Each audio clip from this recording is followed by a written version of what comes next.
In the late summer of 1633, a coffin arrived at Nyköping Castle in Sweden.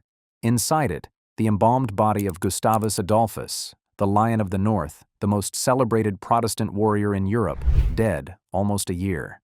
With the coffin came a smaller object, a golden casket containing his heart, surgically removed at Wolgast for the long journey home. His widow, Maria Eleonora, refused to allow the body to be buried. She had the golden casket hung from the ceiling above her bed, and she made her 7-year-old daughter, the new Queen of Sweden, sleep beneath it in a chamber draped entirely in black, while the king's body lay in an open coffin a few feet away, decaying. This went on for 18 months. The story has been told for almost 400 years. Most of it is true. The part that is usually wrong is the ending. The marriage. Maria Eleonora of Brandenburg was born in 1599, a Hohenzollern princess, second daughter of John Sigismund, Elector of Brandenburg. Her mother was famously volatile, given to throwing plates at her father during arguments. Maria Eleonora grew up in that house. In 1620, she was married to Gustavus Adolphus, King of Sweden. The match was opposed by her brother George William, who feared it would provoke Catholic Poland. Gustavus solved this by traveling to Berlin in secret and smuggling the princess onto a Swedish ship. She was 21, beautiful and intelligent by every account. Gustavus was 26, already a king for 9 years, already a man entirely defined by war. The marriage went wrong almost immediately. She found Sweden cold. She complained about the rocks and mountains, the freezing air, and all the rest of it. She was intensely, possessively in love with her husband. He was at war. And there was the other problem. The function of a queen consort was the production of a male heir. Maria Eleonora could not.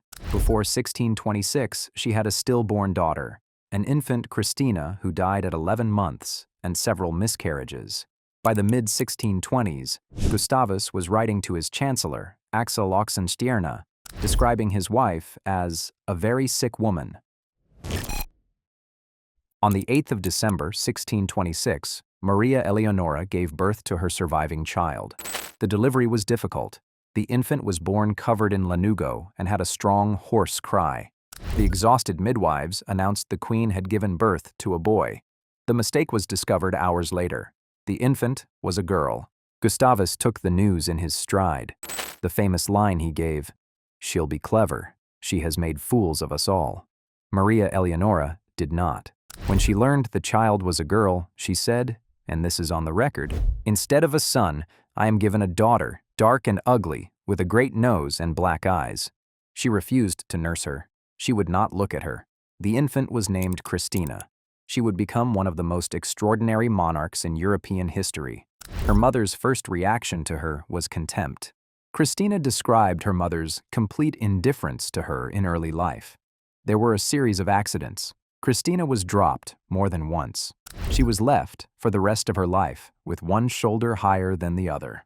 Gustavus, before leaving for the German campaign, gave instructions that read like a man preparing for the worst. If something happened to him, his family would deserve pity. The mother, lacking common sense. The daughter, a minor, hopeless if they ruled, dangerous if anyone else ruled over them.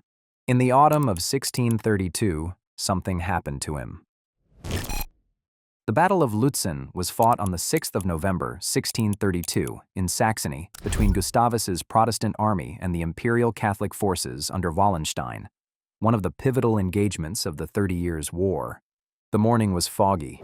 By the time the battle was joined, the town of Lützen itself was burning, adding heavy smoke to the fog. Gustavus, leading a cavalry charge, became separated from his main force. He was shot in the left arm. The bone shattered. His horse, Strife, became unmanageable. He was shot a second time, in the back. He fell from the saddle. Imperial cuirassiers reached him and finished him with a sword. The body fell deep behind enemy lines. Before Swedish forces could push back, Imperial looters had stripped the king of every piece of armor and clothing. He was found hours later, naked, partially mutilated, indistinguishable among the dead until someone recognized him. The Swedish army won the battle. They lost the king. The body was carried north to Wolgast Castle in Pomerania for embalming. The internal organs were removed. The body cavity was packed with botanical resins and high-proof spirits, then bound in cerecloth. The heart was treated separately, desiccated, packed with aromatics, sealed in a golden casket. The treatment was completely conventional. The Habsburgs had a dedicated heart crypt in Vienna. The French kings of Saint-Denis routinely buried body, heart, and entrails in 3 separate locations. Heart burial, sepultura cordis, was a recognized European royal tradition. By the time the funeral cortege departed Wolgast in July 1633, 8 months after the battle, the embalmed body was already deeply compromised by decay. There was a long sea voyage still ahead. Maria Eleonora was waiting for it. When the news of Lützen reached her, contemporary diplomats reported she plunged into a prolonged crisis of hysteria and indulged in orgies of grief. She traveled to Wolgast and demanded control over the body. She personally dressed the corpse. She was observed embracing it as if he were still alive. The court found this deeply disturbing. The cortege reached Sweden in the late summer of 1633. The body was taken to Nyköping Castle, and Maria Eleonora turned a private grief into a constitutional crisis. She refused to allow the burial. She declared to the Riksråd, the Swedish Privy Council, that the king would not be buried as long as she herself was alive. The minutes record the statement directly. Then she sealed herself and her 7-year-old daughter inside. The royal apartments at Nyköping and later at Tre Kronor Castle in Stockholm were transformed into what the court called the Schwarzes Zimmer, the Black Chamber. Walls, ceilings, windows, every surface draped in black velvet. No natural light. The chamber lit, day and night, only by candles. At the center was the king's coffin. Maria Eleonora demanded it be kept open. The body was rotting. She did not appear to mind. Contemporary accounts describe her touching the corpse, patting it, and taking no notice of the putrefaction. She kept the blood-soaked sheet from the embalming table. She commissioned thousands of mourning medals, Likestorden, featuring the king's corpse on a bier. And above the marital bed, suspended from the ceiling, hung the golden casket containing the king's heart. Christina was 7. Until Lützen, her mother had ignored her for years.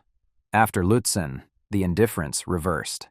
Maria Eleonora developed what one historian called a perverse, suffocating obsession with the child. Christina was compelled into the Black Chamber. She was made to sleep in the bed directly beneath the suspended golden heart. She listened day and night to her mother's continuous wailing. She breathed the air of the chamber, which was the air of her decomposing father. The physical effect was severe. She developed dangerous fevers and a painful ulcer on her left breast that caused terrible agony before it eventually burst. She was a child being slowly destroyed by her environment. In her memoirs, written half a lifetime later in Rome, Christina described the period in a single phrase.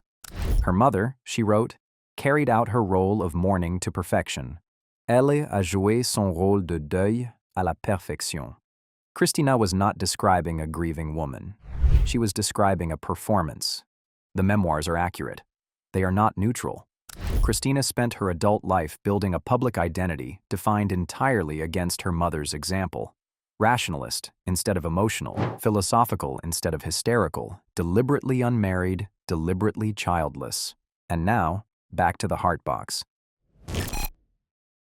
By the spring of 1634, the Swedish state had a problem. The king was dead. The heir was a child, and the physical body of the previous monarch was being held hostage in a black room by an unstable widow who refused to let it go. Oxenstierna had tried persuasion. He had tried diplomatic patience. Neither had worked. In the end, he gave the order. He posted armed guards outside the door of the Black Chamber, instructed to prevent the queen from approaching the coffin. On the 22nd of June, 1634, 18 months after Lützen, the body of Gustavus Adolphus was forcibly removed from the chamber and taken to Riddarholmen Church in Stockholm for formal burial. The queen had no further say in the matter. This is where most retellings stop. The legend, propagated by 19th-century Romantic historians, has Maria Eleonora keeping the heart for the rest of her life, a perpetual relic of an undying love, a Gothic ending for a Gothic story. That is not what happened. When Oxenstierna and the Riksråd forced the burial, they did not just bury the body, They buried the heart with it. The golden casket, the one that had hung above the marital bed for over a year, was placed inside the king's coffin and interred with him at Riddarholmen Church. The official church records confirm it. The state took the heart from Maria Eleonora and put it where it should have gone in the autumn of 1632. The conclusive evidence is physical. In 1782, King Gustav III ordered an inspection of the Gustavian crypt at Riddarholmen. The inspectors documented what they found: the eviscerated organ, in its golden casket, resting alongside the king's body. It had been there for 148 years. Maria Eleonora kept other things: the blood-soaked embalming sheet, the shirts, the mourning medals. She was permitted the textile relics of her husband's death. She was not permitted the heart. And here is the reveal: every video about this story keeps promising. What was actually in the box is not a mystery. The box contained an embalmed 17th century human heart, treated to standard royal burial protocol, indistinguishable from the hearts of Habsburg emperors and French kings buried in the same century. The contents were never the horror. The horror was the 18 months when the box was outside the crypt. The horror was a 7-year-old child sleeping under it. The horror was the open coffin a few feet away. The horror was the Queen of Sweden, in a chamber lit only by candles, patting the rotting corpse of her husband and taking no notice of the putrefaction. The contents of the box are buried at Riddarholmen. They have been since 1634. The story is not what was in the box. The story is what the box was used for. The Riksråd moved against Maria Eleonora almost immediately. In 1636, Oxenstierna engineered her formal exile to Gripsholm Castle, stripped of parental rights. Christina was placed under the guardianship of her aunt, a deliberate separation arranged by men who had decided the Queen Dowager could not be trusted with the heir. In 1640, Maria Eleonora fled Sweden under cover of night and took refuge in Denmark as a guest of King Christian IV, a geopolitical rival. She remained abroad for 8 years. In 1654, Christina abdicated and converted to Catholicism. She refused to marry. She refused to produce an heir. The reasons she gave were philosophical. Some of the reasons she did not give, scholars have suggested, were about the woman she had grown up watching. Maria Eleonora died on the 28th of March, 1655. She was interred at Riddarholmen Church. 23 years after Lützen, in the dark of the Vasa crypt, she was finally placed beside the husband whose corpse she had refused to let go of. The golden casket containing his heart was already there. It is still there now. The Maria Eleonora story tends to be told as Gothic mystery, as if the horror of the heart box depended on some hidden fate, some secret retention. It does not. The heart was buried. The records are clear. The crypt has been physically inspected. The box contains exactly what it always contained. What the story is actually about is harder. A woman whose mental state was deteriorating for a decade before her husband's death and who, when the death came, broke entirely. A 7-year-old who became Queen of Sweden in November 1632 and spent the next 18 months in a black room under a suspended human organ, listening to her mother grieve, breathing in her father, growing into the most cerebral monarch of the century by the simple necessity of getting out. The horror was not what was in the box. The horror was that the box was ever in the room.